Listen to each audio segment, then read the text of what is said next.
If you're a Mormon who pays tithing and who also likes to travel on credit card points, I have a tip for you. And I have a tip for those people paying tithing as well. Just stop. Paying tithing to the Church of Jesus Christ of Latter-day Saints is not just a bad idea, it's morally bankrupt. I can prove this in 3 delightfully concise steps. Number 1, systematic anti-gay bigotry is wrong. Number 2, every dollar that you tithe directly funds that bigotry through policy, lobbying, and toxic church culture. And number 3, therefore, giving your money to the LDS Church is not generosity, it's complicity. You probably think that you cannot make church offerings on a credit card, and that's mainly true, but there is a little known workaround that you can use. And I also have a handy little workaround for you. Do not give your money to a church that hides its assets like they are the third Nephite under a rock. Instead, donate to an organization with basic accountability, transparency, independent audits, and actually focuses on humanitarian aid. Not a church that has fraudulently hoarded over $300 billion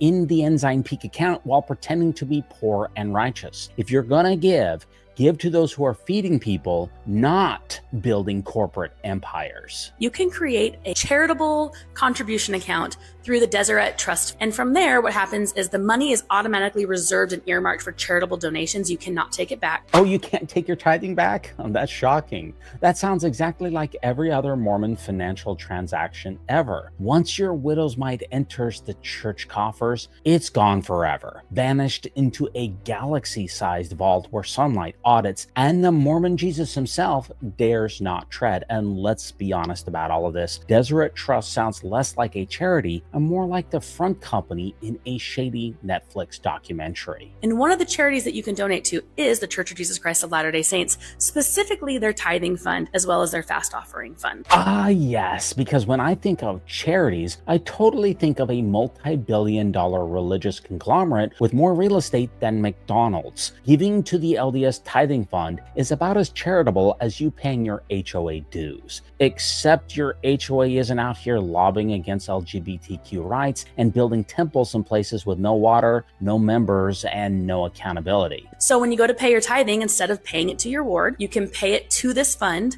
Absolutely. Why feed your own family when you can funnel funds directly into the Salt Lake City financial Death Star? Because what your ward really needs isn't community support or food security. It's another vacant temple in rural Guatemala and a few more private jets for the boys upstairs. But hey, if you play your credit cards right, you too can rack up frequent flyer miles on the way to financing spiritual feudalism. And then you can direct those funds to the organization that you choose, which can be the tithing count of the church. Well, sure, you could direct it to the church's tithing fund, or hear me out here, you could donate to organizations that are audited, transparent, and committed to actual humanitarian relief. Maybe something radical like the Red Cross or Doctors Without Borders or the World Food Program.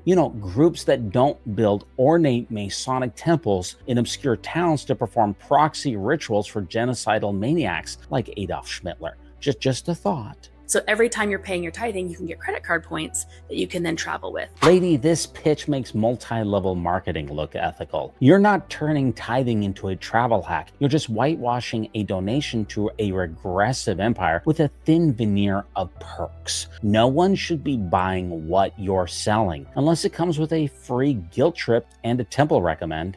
Additionally, if you have a new credit card that you're trying to get the sign-on bonus for, you can make one big payment, get your sign-on bonus, and your tithing is caught up. Ah, yes, another spiritually uplifting way to funnel your hard-earned money into a corporate religious empire while also hitting that American Express bonus. What's next? Carving the gold fillings out of your grandmother's teeth and handing them to the bishop to pay off the church's legal bills for covering up CSA? Because at this point, the only thing more shameless than the church's financial appetite is the creative ways that members are coached into feeding it. Follow for more tips on travel and making travel happen for families. Hard pass. Instead, follow me for more tips on how to see through this manipulative nonsense and roast it for what it is, a faith-based grift dressed up as a travel hack. If this is the kind of budgeting advice that you're giving, I'd hate to see what you say about savings accounts.